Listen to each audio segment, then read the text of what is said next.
আজকের চারটি বড় খবর 29শে জুন 2026 বাংলা নিউজ আপডেট। নমস্কার, আপনাদের সবাইকে স্বাগত। আপনারা দেখছেন আজকের বড় খবর। প্রথম খবর, তারাতলায় গোডাউনে ধসের ঘটনায় এবার ফিরহাদ হাকিমের বিরুদ্ধে পুলিশি অভিযোগ। এই ঘটনাকে কেন্দ্র করে নতুন করে উত্তপ্ত রাজ্যের রাজনৈতিক মহল। শুভেন্দুকে কুণাল ঘোষের চ্যালেঞ্জ ঘিরেও শুরু হয়েছে জোরো চর্চা। দ্বিতীয় খবর, অন্নপূর্ণা যোজনা নিয়ে বড় আপডেট। মা, মেয়ে, শাশুড়ি, বৌমা বা দুই বোন একই পরিবারের থেকে কি একাধিক মহিলা 3,000 টাকা পাবেন? সরকারের নতুন নির্দেশিকায় মিলেছে গুরুত্বপূর্ণ উত্তর। তৃতীয় খবর, 1 জুলাই থেকে বদলে যাচ্ছে একাধিক গুরুত্বপূর্ণ নিয়ম। আধার, পাসপোর্ট, ক্রেডিট কার্ড সহ বিভিন্ন ক্ষেত্রে আসছে নতুন পরিবর্তন। আপনার খরচ বাড়বে নাকি কমবে, সব জানাবো। আর ভিডিওটির শেষের খবর, শক্তিশালী ভূমিকম্পে কেঁপে উঠল দিল্লি সহ উত্তর ভারতের একাধিক রাজ্য। কতটা শক্তিশালী ছিল এই কম্পন? কোথায় ছিল এর কেন্দ্র? কোনো ক্ষয়ক্ষতি হয়েছে কিনা? সর্বশেষ থাকছে সম্পূর্ণ রিপোর্ট, তাই ভিডিওটি শেষ পর্যন্ত দেখুন। প্রত্যেকটি খবর আপনার জন্য খুবই গুরুত্বপূর্ণ। চলুন এবার শুরু করা যাক। তারাতলার গোডাউনে ধসের ঘটনায় নতুন মোড়। এবার কলকাতার প্রাক্তন মেয়র ফিরহাদ হাকিমের বিরুদ্ধে পুলিশি অভিযোগ দায়ের হওয়ার পরে রাজ্যের রাজনৈতিক নতুন করে উত্তপ্ত হয়ে উঠেছে। ভারতীয় জনতা মজদুর সেলের পক্ষ থেকে দায়ের করা অভিযোগে ফিরহাদ হাকিমের পাশাপাশি আরও 2টি প্রাক্তন কাউন্সিলরের নামও উল্লেখ করা হয়েছে। অভিযোগকারীদের দাবি, বেআইনি নির্মাণ এবং তদারকির অভাবের কারণে এই মর্মান্তিক দুর্ঘটনা ঘটেছে। অন্যদিকে ফিরহাদ হাকিমের সমস্ত অভিযোগ অস্বীকার করে জানিয়েছেন, কোনো বিল্ডিংয়েরই নকশা অনুমোদনের ক্ষমতা সরকারি মেয়রের হাতে থাকে না। সংশ্লিষ্ট দপ্তর সমস্ত নথি পরীক্ষা করে অনুমোদন দেয়। এর মধ্যে বিষয়টি নিয়ে রাজনৈতিক চাপাডাউনের আরও বেড়েছে। কুণাল ঘোষ প্রকাশ্য চ্যালেঞ্জ ছুঁড়ে ফেলেছেন, নির্দিষ্ট সময়ের মধ্যে যদি গ্রেপ্তার না করা হয় তাহলে বিরোধীদের অভিযোগের রাজনৈতিক দিক নিয়েও প্রশ্ন উঠবে। অন্যদিকে বিরোধী শিবিরের দাবি, এই ঘটনায় নিরপেক্ষ তদন্ত হওয়া উচিত এবং দোষীদের বিরুদ্ধে আইনি অনুযায়ী ব্যবস্থা নেওয়া দরকার। এই ঘটনাকে ঘিরে রাজনৈতিক আরও কোনো দিক মোড় নেয়, এখন সেদিকেই নজর সবার। এবার চলুন দ্বিতীয় খবর, অন্নপূর্ণা যোজনা নিয়ে রাজ্যে লক্ষ লক্ষ মহিলার জন্য এসেছে বড় আপডেট। অনেকের মনে একটা প্রশ্ন ছিল, একই পরিবারে মা, মেয়ে, শাশুড়ি, বৌমা বা দুই বোন সবাই কি একই প্রকল্পের আওতায় 3,000 টাকা করে পাবেন? এবার সেই প্রশ্নেরই পুষ্ট উত্তর দিয়েছেন রাজ্য সরকার। সরকারের নির্দেশী অনুযায়ী একটি পরিবারের একাধিক মহিলা যদি প্রকল্পের সমস্ত যোগ্যতার শর্ত পূরণ করেন তাহলে তারা প্রত্যেকেই আলাদা করে আবেদন করতে পারেন এবং যোগ্য হলে প্রত্যেককেই 3,000 টাকা করে পাওয়ার অধিকার হবে। অর্থাৎ শুধুমাত্র একই পরিবারের সদস্য হওয়ার কারণে আবেদন বাতিল হবে না। যৌথ পরিবারের ক্ষেত্রেও রয়েছে বিশেষ নিয়ম। যদি এই বাড়িতে একাধিক বিবাহিত দম্পতি আলাদাভাবে বসবাস করেন এবং তাদের পিতৃপক্ষ রেশন কার্ড ও আধার কার্ড থাকে তাহলে তাদের আলাদা পরিবার হিসাবে গণ্য করা হবে।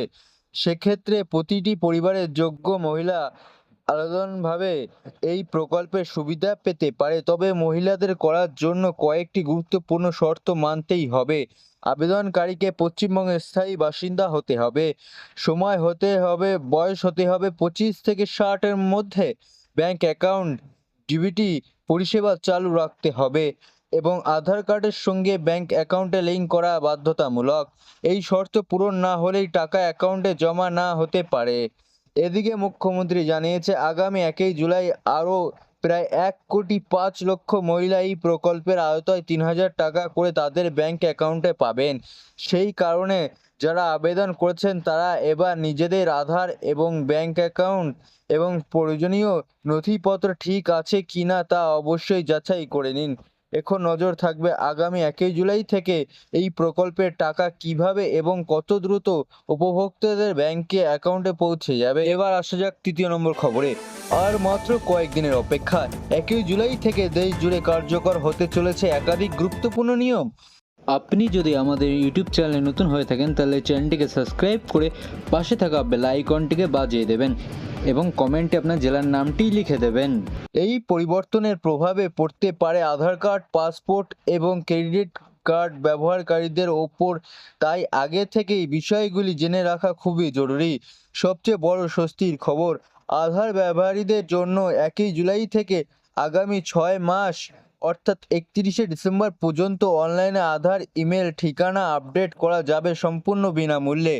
আগামী এই পরিষেবার জন্য 75 টাকা ফি দিতে হতো, এবার সেই ফি আপাতত মুকুব করার হয়েছে, ফলে সাধারণ মানুষ কিছুটা আর্থিক স্বস্তি পাবেন।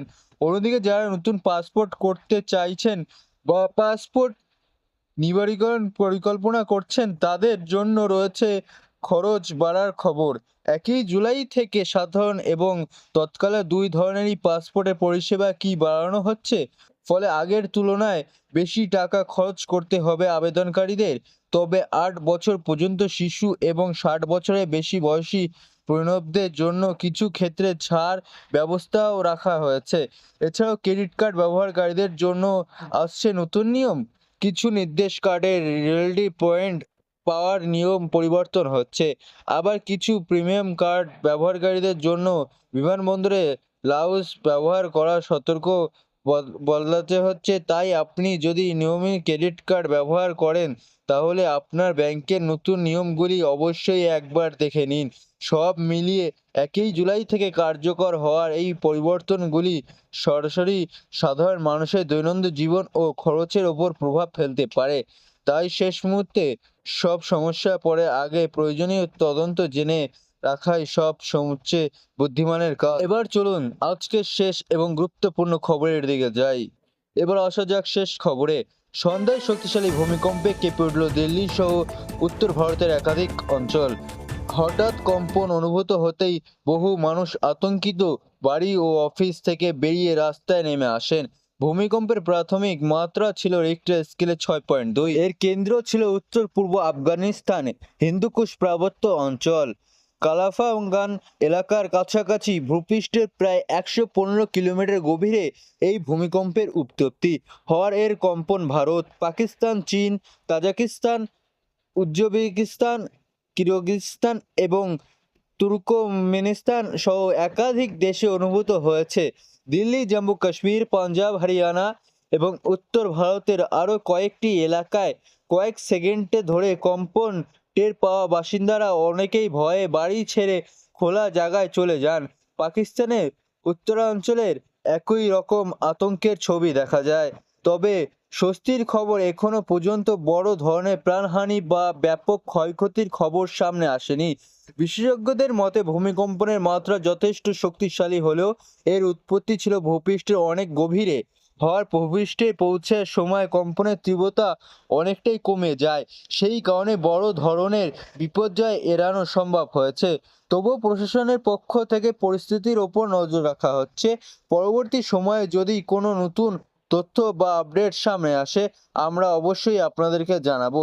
আজকের 4টি খবর এই পর্যন্তই। ভিডিওটি যদি আপনার ভালো লেগে থাকে তাহলে অবশ্যই একটি লাইক করবেন, কমেন্ট করে জানাবেন কোন খবরটি আপনার কাছে সবচেয়ে গুরুত্বপূর্ণ মনে হয়েছে।